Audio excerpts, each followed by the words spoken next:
नमस्कार दोस्तों, मेरा नाम डीसी यादव है और आप सभी लोगों का DCIS पे स्वागत है।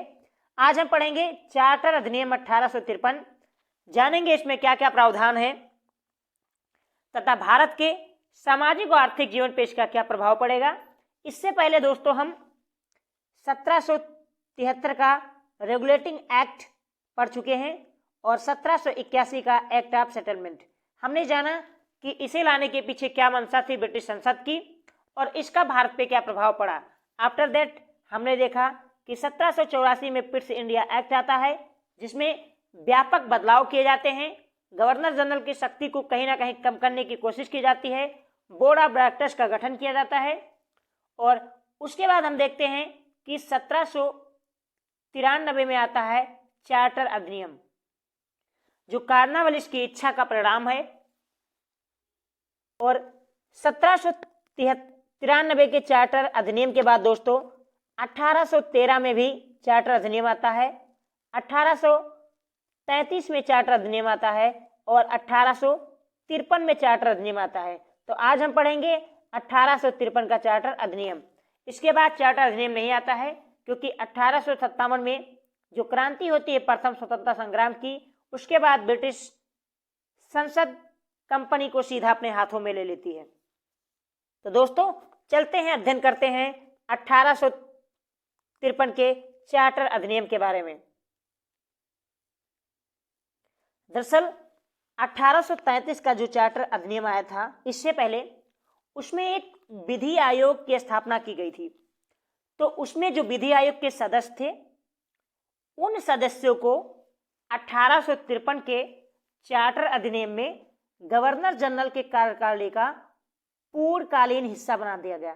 कहने का मतलब यह है कि जो गवर्नर जनरल की कार्यकारिणी थी उसका हिस्सा अब बन गए विधि आयोग के सदस्य। जबकि इस अधिनियम में दोस्तों एक बड़ा काम यह भी किया गया कि गवर्नर जनरल की शक्ति में भी इजाफा किया गया। किस स्तर पे कि ये 2 असैनिक अधिकारी की नियुक्ति कर सकते हैं, यानी 2 ऐसे अधिकारियों की नियुक्ति कर सकता है गवर्नर जनरल जो सैनिक ना हो। इसके अलावा 1853 के अधिनियम में दोस्तों पहली बार विधानसभा के गठन का प्रावधान किया गया, यानी विधानसभा का जो गठन है ये अस्तित्व में पहली बार आया 1853 के चार्टर एक्ट के द्वारा। साथ ही दोस्तों बंगाल में एक उपराज्यपाल और पंजाब में भी लेफ्टिनेंट गवर्नर का प्रावधान किया गया। दोस्तों हमने इससे पहले देखा था 1833 के चार्टर अधिनियम में कि केंद्रीकरण किया गया। विलियम बेटिक जो था उसे भारत का गवर्नर जनरल बना दिया जाता है।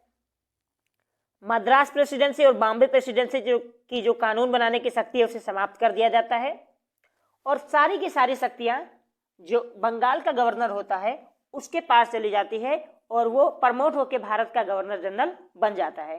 तो ऐसे में जब सारी शक्तियां गवर्नर जनरल के पास हो गई, यानी विलियम बेटिक के पास हो गई थी, तो उसे कहीं ना कहीं कार्य करने में दिक्कत होती थी, बंगाल प्रेसिडेंसी को भी संभालने में दिक्कत होती थी।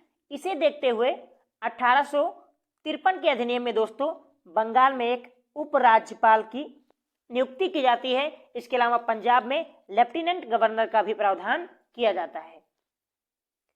एक और जहां हमने बताया कि गवर्नर जनरल को शक्ति मिलती है कि वो 2 असैनिक अधिकारी की नियुक्ति कर सकते हैं, वहीं कंपनी को भी पावर दिया जाता है कि वो भारतीय प्रदेशों पे अब असीमित अधिकार रख सकता है।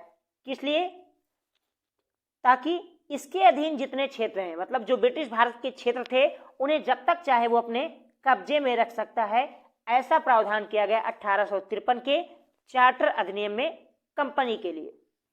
जबकि गवर्नर जनरल की परिषद में 6 नए सदस्यों की नियुक्ति की गई। यानी जैसा कि मैंने बताया कि जब बंगाल के गवर्नर जनरल को 1833 में भारत का गवर्नर जनरल बनाया गया, मद्रास प्रेसिडेंसी और बॉम्बे प्रेसिडेंसी के शक्ति को शून्य कर दिया गया कानून बनाने के लिए।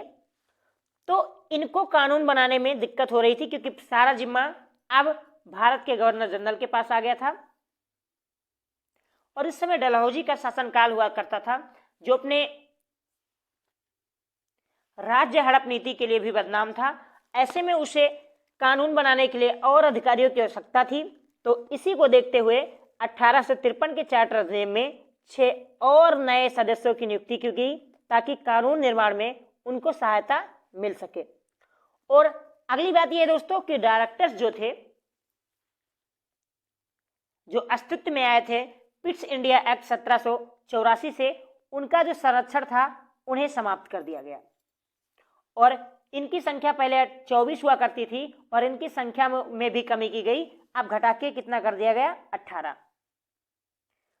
और दोस्तों इन 18 में से 6 डायरेक्टर्स की नियुक्ति क्राउन द्वारा मनोनीति के आधार पर किया जाएगा। यानी अगर 18 लोग बचे हुए हैं तो उनमें 6 लोग मनोनीत होंगे, नॉमिनेट किए जाएंगे ब्रिटिश क्राउन के द्वारा। भारत के हित में सबसे अच्छी बात यह थी, जैसा कि मैंने बताया था कि 1833 के अधिनियम में प्रावधान किया गया था कि रंग, भेद, जन्म या स्थान के आधार पर किसी व्यक्ति के साथ कोई भेदभाव नहीं किया जाएगा। नियुक्तियों में जो प्रावधान होता है, जैसे पहले क्या था कि अगर आप किसी श्वेत नहीं है तो आपकी नियुक्ति नहीं की जाएगी, अगर आप गरीब हैं तो आपकी नियुक्ति नहीं की जाएगी, अगर आपके पास पैसा नहीं है तो आपकी नियुक्ति नहीं की जाएगी, यदि आप किसी पिछड़े समाज से बिलोंग करते हैं तो आपकी नियुक्ति नहीं की जाएगी। ये सारा प्रावधान 1833 के चार्टर एक्ट में खत्म कर दिया गया था।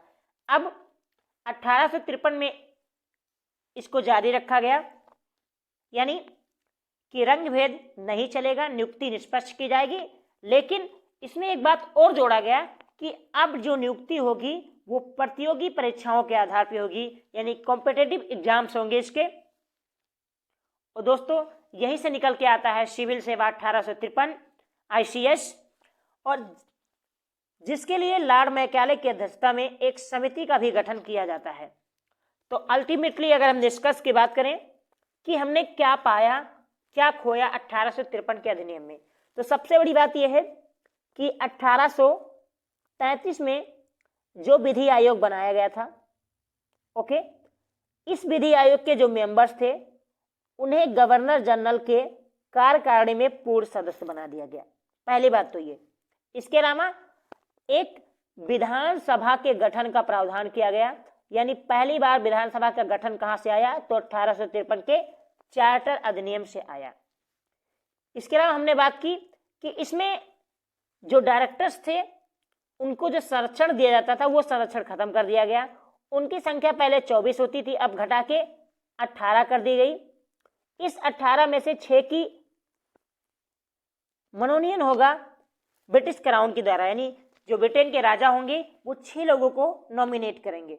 दो बात हमने बताई कि एक तो कंपनी को पावर दिया गया, कंपनी को पावर यह दिया गया कि जो आपके अधीन क्षेत्र हैं भारत के, उन्हें जब तक चाहे आप अपने पास रख सकते हैं, यानी असीमित अधिकार एक तरीके से कंपनी को दिया गया। दूसरी तरफ गवर्नर जनरल को एक अधिकार यह दिया गया कि आप 2 असैनिक अधिकारी की नियुक्ति कर सकते हैं, जबकि इसमें 6 नए सदस्यों की नियुक्ति की गई ताकि गवर्नर जनरल को कानून बनाने में कोई व्यवधान प्रकट ना हो, उन्हें आसानी हो। आसानी क्यों हो? हमने आपको बताया कि जब बंगाल के गवर्नर को गवर्नर जनरल बनाया गया, डलहौजी जी को उसके बाद क्या होता है, तो उधर बॉम्बे और मद्रास प्रेसिडेंसी को कानून बनाने की जो शक्ति थी वो छीन ली गई। तो अब कानून बनाने का पूरा जिम्मा भारत के गवर्नर जनरल डलहौजी के पास आ गया। अब डलहौजी को इसमें परेशानियां होती थी। इसी को देखते हुए 1853 में 6 अन्य सदस्यों की भी नियुक्ति का प्रावधान किया गया। तो ये थे दोस्तों 1853 के प्रावधान।